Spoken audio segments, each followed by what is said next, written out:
O meu tema nessa manhã é Guardiões da Essência. Eu sei até que parece sim o nome de um filme de época de sessão da tarde, não é verdade? Mas eu quero te levar a uma reflexão nesta manhã sobre a sua verdadeira essência e sobre a função de um guardião. O papel do guardião é proteger, é cuidar, é zelar, é preservar a segurança, a integridade e a pureza de algo ou até mesmo de alguém. Imagina você hoje ganhar um colar de diamantes muito valioso de um tio bem rico aqui. Quem recebe aí? Diga amém. Você fica sabendo que você ganhou essa herança, esse colar que vai mudar a sua realidade financeira. Só que para que você tome posse desse colar, existem 3 condições a qual você precisa cumprir. A primeira condição é que você precisa encontrar um guardião para esse colar de diamantes, a qual você precisa confiar, para que durante 1 ano essa pessoa possa cuidar desse colar para você. E só após esse período você sim possa tomar posse, usar, vender, fazer o que você quiser. A segunda condição é que essa pessoa deve ser alguém que você não conheça. É difícil, não é? Nós confiarmos em alguém que nós não conhecemos, mas é uma condição estipulada aqui. E a terceira condição, você terá 2 opções para escolher esse guardião. A primeira opção, você terá que escolher entre uma pessoa que está presa em uma penitenciária ou entre uma criança de 5 anos de idade. Difícil escolha. Eu acredito que muitos de nós, se pararmos para pensar em confiar em alguém que está preso em uma penitenciária, talvez quando você voltar daqui a 1 ano, essa pessoa já tenha vendido o seu colar, você não consiga mais tomar posse daquilo que é seu.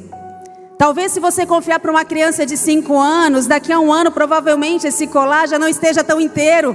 Quem tem filhos de 5 anos aqui ao menos? Talvez esse colar esteja dentro de uma caixa de brinquedos ou sendo utilizado para uma boneca. E qual é a diferença entre um criminoso e uma criança? É que o criminoso ele tem a consciência do valor daquele objeto. Já a criança, na sua inocência, ela não tem a relação sobre esse valor. A diferença de um criminoso para uma criança é que a criança tem uma essência de pureza e o criminoso ele tem uma essência corrompida. E é mais fácil confiarmos em uma criança do que em alguém que já falhou, não é verdade? Mas todo criminoso um dia foi uma criança de 5 anos. Nenhum bebê nasce com uma espada na mão. Nenhuma criança nasce mal. As pessoas se tornam más. E quando nós falamos sobre sermos guardiões de uma essência, nós precisamos nos lembrar do início e não da queda. A essência não está no erro, mas na intenção da origem. A palavra do Senhor diz em Gênesis 2:7, diz o seguinte: então o Senhor Deus formou o homem do pó da terra e soprou em suas narinas o fôlego de vida, e o homem se tornou um ser vivente. Antes do pecado, a nossa origem era pura. Antes do pecado, nós refletíamos o caráter de Deus. A nossa essência original é ser a imagem e semelhança de Deus. A nossa essência original é refletir o amor, a justiça, a pureza e o propósito que Deus estabeleceu nas nossas vidas. Adão não foi guardião dessa essência. O ladrão veio e roubou o lindo presente valioso, a qual Deus tinha entregue a Adão e a Eva, compartilhando com a humanidade sobre a sua essência, sobre as suas características. A primeira ordem de Deus a Adão após criar ele foi: domine. Domine, Adão. O homem foi criado para ter domínio sobre toda a criação, refletindo a autoridade e responsabilidade dada por Deus. Mas nós aprendemos algo muito importante com o erro de Adão. Antes de querermos dominar aquilo que está fora, nós precisamos dominar aquilo que está dentro. Hebreus 3:13 diz: pelo contrário, encorajem-se uns aos outros todos os dias, e durante o tempo que se chama hoje, de modo que nenhum de vocês seja endurecido pelo engano do pecado. O pecado, a maldade, corrompeu a pureza e a inocência da nossa origem, endurecendo o coração do homem. Quantos de nós endurecemos o nosso coração e dizemos, é proteção? Quantos de nós permitimos com que a insensibilidade e a dureza tome conta da nossa vida? Nos tornamos insensíveis à dor do próximo. Nos tornamos insensíveis até mesmo em ouvir a Deus, em acreditar novamente. Isaías 59, 2 diz o seguinte: mas as suas maldades separaram vocês do seu Deus. Os seus pecados esconderam de vocês o rosto dele, e por isso ele não os ouvirá. O que corrompe a essência não é o que está fora, meu irmão, é o que está dentro. As ações finais de uma pessoa que pratica uma maldade são somente a sombra da escuridão que ela tem dentro de si mesma. Salmo 51:5 diz que sei que sou pecador desde que nasci, Davi dizendo, sim, desde que me concebeu a minha mãe. Davi, ele não se refere aqui ao ato da concepção ser um pecado, mas Davi, ele reconhece que desde o ventre da mãe, ele já carregava uma natureza caída, assim como eu e você. Um bebê não nasce mal, mas ele nasce com a inclinação para o pecado. A palavra do Senhor nos diz isso. E a única forma do pecado dominar por completo a vida de uma pessoa é quando ela está longe da fonte da sua origem. Já tentou fazer um peixe respirar fora d'água? O que acontece? Ele morre. Já tentou pegar uma águia e fazer ela respirar dentro do fundo do mar? Não tem como, ela morre. Porque o peixe foi criado para obter oxigênio e vida no fundo do mar, assim como a águia foi criada para obter oxigênio e vida voando. Nós precisamos entender que eu e você fomos criados para obter vida através da nossa essência, através da nossa origem, através da nossa intimidade com o Senhor. A única forma de guardarmos a essência original das nossas vidas é estando perto da fonte. Amém? E essa fonte, ela é inesgotável. O que nós precisamos fazer é beber dessa fonte. Quando nós estamos com sede, o que nós fazemos? Bebemos água. O que nós precisamos é estar perto dessa fonte que é Deus, uma fonte inesgotável, e nos encher dia após dia, para que nós possamos a cada dia mais sermos guardiões da verdadeira essência, a qual nós fomos criados. Você pode aplaudir a Jesus por isso?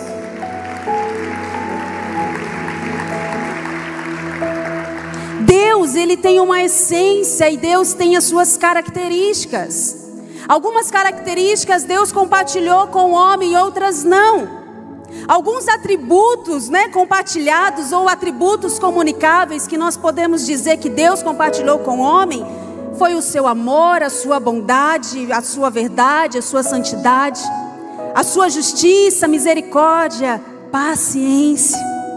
E eu quero nessa manhã me atentar a 4 atributos, a qual o Senhor compartilhou comigo e com você, a qual a partir de hoje nós passaremos a ser guardiões dessa essência que Deus implantou nas nossas vidas. 1 João 4, 7 a 8 diz: amados, amemo-nos uns aos outros, pois o amor procede de quem, gente? O amor procede de Deus. Aquele que ama é nascido de Deus e conhece a Deus. Quem não ama, não conhece a Deus, porque Deus é amor. A primeira essência que nós precisamos guardar é a essência do amor. O verdadeiro amor procede de Deus e não do homem. O verdadeiro amor, ele não é um sentimento, mas é uma decisão. O amor que vem de Deus é um amor genuíno, é um amor ágape, é um amor puro, é um amor que não busca interesse. 1 Coríntios 13, 8 diz assim: o amor o amor que vem de Deus, ele nunca perece. Mas as profecias desaparecerão, as línguas cessarão e o conhecimento passará. Versículo 13 diz: assim permaneçam agora esses três: a fé, a esperança e o amor. O amor deles, porém, o maior deles, porém, é o amor. Quem se lembra aqui de um quadro de televisão chamado Loucuras de Amor? Quem se recorda aqui? Loucuras de Amor. Eu era criança, tá, gente? E eu me lembro que nesse quadro Loucuras de Amor, o casal ia lá na televisão e aí ele tinha que provar o amor dele pelo seu cônjuge ali. E alguns casais pulavam de avião com um balão segurando em forma de coração. Outros faziam algumas loucuras e eu ficava olhando e falei: meu Deus, que lindo. Quem lembra do carro de som, né, que as pessoas alugavam, faziam aquela declaração para a vizinhança toda e a pessoa morria de vergonha, não é verdade? Loucuras de amor. Mas quando nós olhamos para a palavra de Deus, a maior loucura de amor foi quando um pai decide entregar o seu filho para morrer no lugar de outros filhos. A maior loucura de amor, segundo a palavra, foi quando o filho se entrega para morrer no meu e no seu lugar. Essa sim foi uma loucura de amor. Um dia Jesus, ele diz algo a seus discípulos. João 13, de 34 a 35 diz assim: um novo mandamento lhes dou: amem-se uns aos outros, como eu os amei. Vocês devem amar-se uns aos outros. Com isso, todos saberão que vocês são meus discípulos, se vocês amarem uns aos outros. Jesus, ele deixa claro, não é opção, é mandamento. Não é opção, é uma ordenança. Amem-se uns aos outros como eu vos amei. A Bíblia diz que o verdadeiro amor, ele perdoa pecados. 1 Pedro 4, de 7 a 8, hoje é domingo, é dia de ler a Bíblia, amém, igreja? 1 Pedro 4, de 7 a 8 diz: o fim de todas as coisas está próximo. Portanto, sejam criteriosos e sóbrios, dediquem-se à oração. Sobretudo, amem-se sinceramente uns aos outros, porque o amor perdoa muitíssimo pecados. Eu olho para a palavra de Deus e eu lembro da história de um dia uma mulher pega em adultério. Diante da lei de Moisés, essa mulher deveria ser morta, apedrejada. Aqueles homens da lei que conheciam a lei levam essa mulher até Jesus e questionam Jesus: Jesus, o que devemos fazer com essa mulher que cometeu um pecado, que cometeu um erro? Jesus, com toda calma, paciência e amor, e ele diz: aquele que não tem pecados, que atire a primeira pedra. A palavra do Senhor diz que um após um foi deixando as suas pedras e indo embora, porque aquelas pessoas refletiram sobre as suas vidas e viram que todas tinham pecado. A palavra diz que só sobrou aquela mulher e Jesus naquele lugar. Aquela mulher, ela estava em pé diante de Jesus, e João 8, 10, 11 diz: então Jesus pôs-se de pé e perguntou-lhe: mulher, onde estão eles? Ninguém a condenou? Ninguém, Senhor, disse ela. E declarou Jesus: eu também não a condeno. Agora vá e abandone a sua vida de pecado. O amor verdadeiro, ele perdoa. O verdadeiro amor, ele lança fora o medo.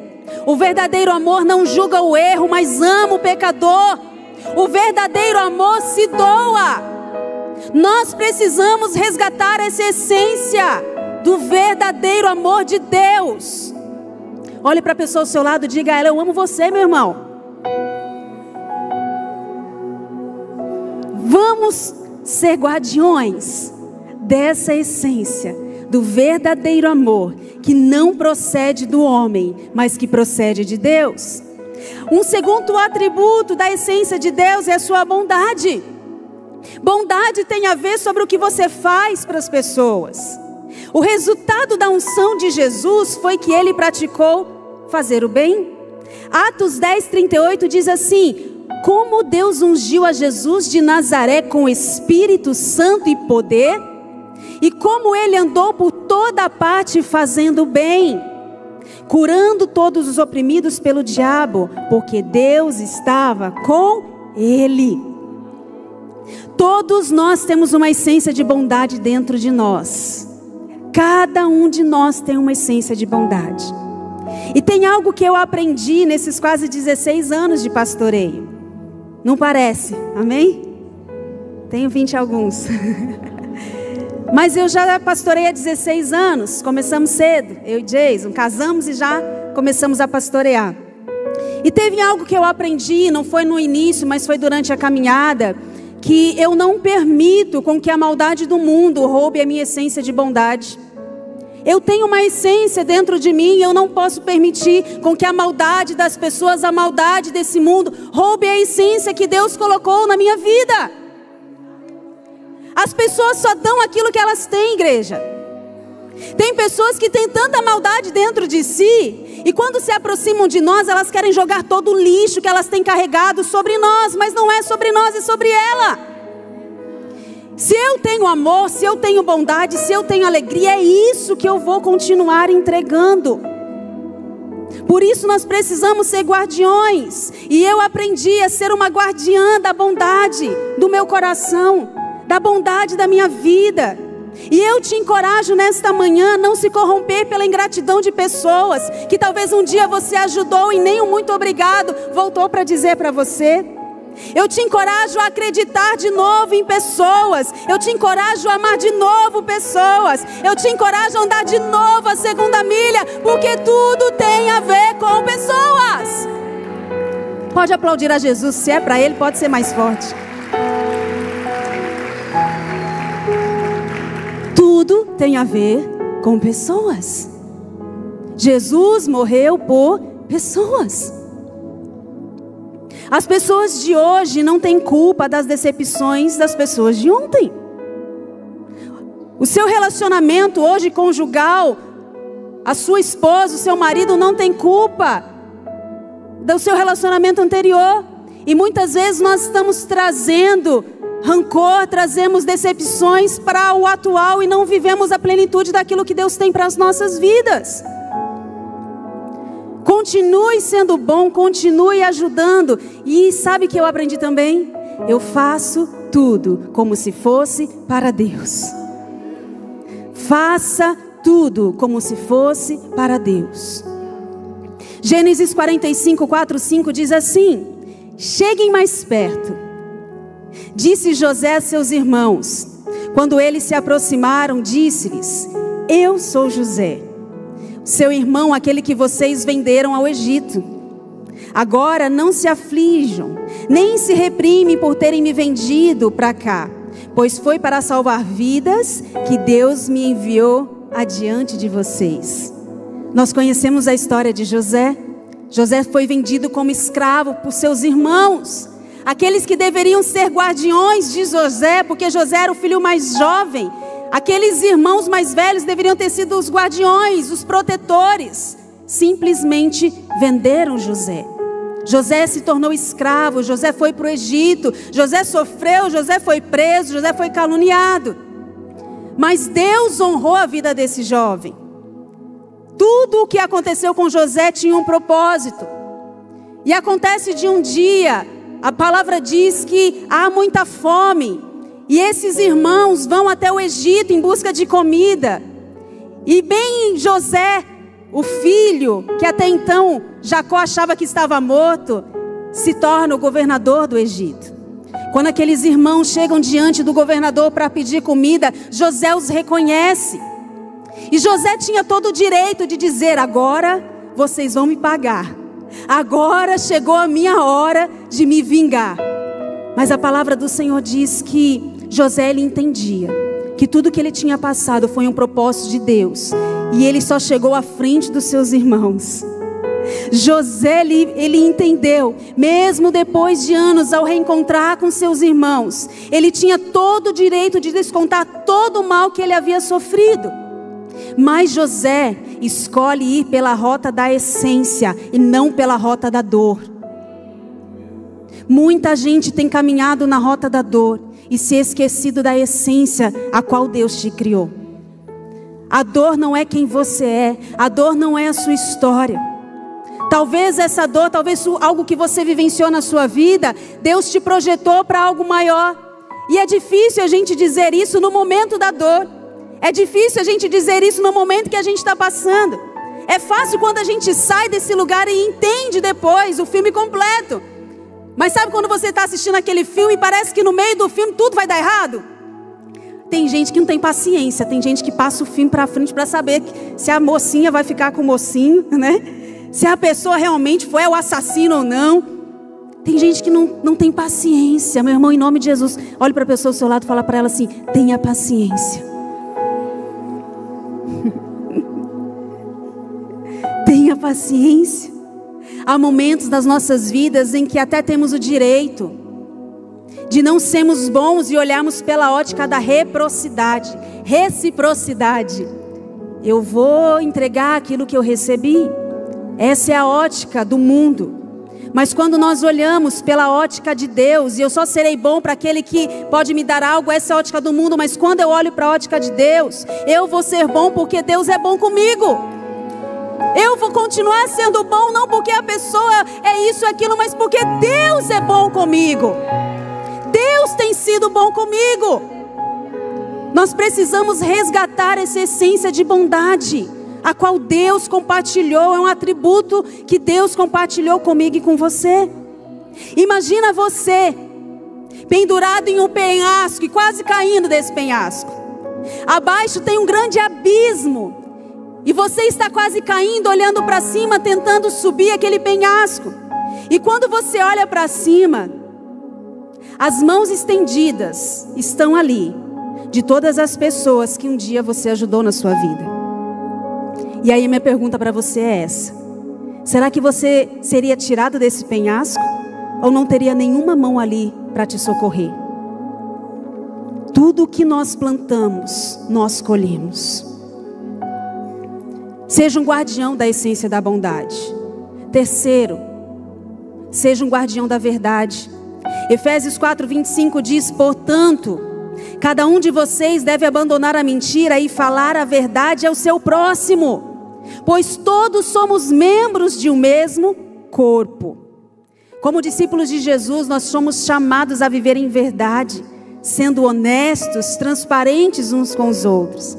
Essa semana eu falei para uma pessoa do meu time, eu falei assim: olha, eu amo a sua vida, nós temos uma aliança, e se um dia eu te magoar, você me fala. Você seja transparente comigo, porque não tem como você ter um relacionamento de comunhão e intimidade sem transparência. Não tem como você ter um relacionamento de fidelidade, um relacionamento duradouro sem transparência. Jesus disse que Ele era a própria verdade. Jesus disse: eu sou o caminho, a verdade e a vida. Mateus 28, 12 e 13 diz assim: quando os chefes dos sacerdotes se reuniram com os líderes religiosos, elaboraram um plano. Deram aos soldados grande soma de dinheiro, dizendo-lhes: vocês devem declarar o seguinte: os discípulos dele vieram durante a noite e furtaram o corpo, enquanto estávamos dormindo. A Bíblia diz que após Jesus morrer, Jesus ressuscitar, o chefe dos sacerdotes subornam os soldados que estavam cuidando ali do sepulcro de Jesus, dizendo para eles assim: olha, vocês precisam mentir, que se alguém perguntar o que aconteceu, você diz: os discípulos vieram na calada da noite e roubaram o corpo de Jesus. Essa mentira, ela se espalhou sim, mas ela não abafou o que a realidade realmente representava. Aquela mentira se espalhou durante um tempo, mas Jesus disse: eu sou a verdade. Ele é a própria verdade. E aquela mentira foi abafada pela própria verdade. Jesus ressuscitou. Essa é a nossa verdade. Jesus ressuscitou para que hoje eu e você vivamos em verdade. Nós precisamos ser guardiões da verdade nas nossas vidas, na nossa família. Não aceite suborno que corrompa a sua verdade. Não negocie princípios. Amém, igreja? E por último, eu quero trazer aqui a essência da santidade. Deus nos criou para termos relacionamento com Ele, mas existe uma forma de construirmos esse relacionamento com o Senhor. E essa forma é através da santidade. Diga comigo, santidade. Hebreus 12, 14 diz assim: esforcem-se para viver em paz com todos e para serem santos. Sem santidade, ninguém verá o Senhor. 1 Pedro 1,16 diz: pois está escrito, sejam santos, porque eu sou santo. Viver em santidade é entender que você é separado. Viver em santidade é entender que você precisa ter uma vida de pureza moral e espiritual. A santidade não é algo que nós podemos alcançar por nós mesmos, mas é uma transformação contínua que ocorre através da ação do Espírito Santo de Deus. Aleluia! Santidade é separação do pecado, é consagração a Deus. Interessante que Paulo nos orienta em Filipenses 2,15, ele diz assim: para que venham a tornar-se puros e irrepreensíveis, filhos de Deus inculpáveis no meio de uma geração corrompida e depravada, na qual vocês brilham como estrelas no universo. Algumas traduções dizem assim: como luzeiros no mundo. Como está a nossa geração, igreja? Será que ela está vivendo exatamente como Paulo descreve aqui? Uma geração corrompida e depravada? E o que nós, filhos de Deus, estamos fazendo? Será que estamos escondendo a nossa luz debaixo da mesa e começamos a ter medo de tudo que tem acontecido? Ou será que nós estamos nos posicionando e começamos a brilhar primeiro dentro da nossa casa, depois para o nosso vizinho, depois para a nossa família e assim para os confins da terra? Como luzeiros no mundo, a nossa santidade é uma luz na escuridão. A sua santidade precisa brilhar no meio da escuridão de pessoas que convivem ao seu redor, de pessoas que vivem na promiscuidade, na iniquidade, numa vida de pecado. Tenha intenções puras. Tenha intenções puras. Tem gente que só faz algo por interesse. Tem gente que só faz alguma coisa se vai ganhar algo em troca. Tenha pensamentos puros. Tem gente que só pensa o mal da intenção do outro. Ah, pastora, tá vendo? Tá fazendo porque quer se aparecer. Ah, pastora, tá vendo? Tá ajudando porque quer se aparecer, quer ganhar fama. Sabe qual é o grande problema? Muito do que vemos na vida do outro é porque está sobrando em nós. Se a gente acha que o outro sempre tem uma má intenção, talvez esteja sobrando má intenção em você. Se você acha que o outro sempre é invejoso, talvez esteja sobrando inveja em você. A palavra diz: se os teus olhos forem bons, todo o corpo será. Qual é a sua visão? Qual é o seu pensamento? Hoje é uma palavra de reflexão. Hoje é uma palavra de olharmos para a nossa vida e refletirmos como nós estamos. Qual é a essência? Qual é o perfume que nós estamos exalando? Qual é o ladrão que tem roubado a sua santidade? Assim como um dia um ladrão roubou a essência lá de Adão e de Eva, existem ladrões que tentam roubar a nossa santidade, a soberba, o orgulho, a rejeição, a imoralidade, a mentira, a inveja, o ciúme. Qual é o ladrão que tem roubado a sua santidade? Esses pecados, eles corrompem a imagem de Deus em nós e nos afastam da vida de santidade a qual nós fomos chamados. Uma vida em santidade reflete a vida de Deus, tanto internamente nos nossos pensamentos, quanto externamente nas nossas ações. Eu convido a você a ser um guardião da doce e pura essência de Deus na sua vida.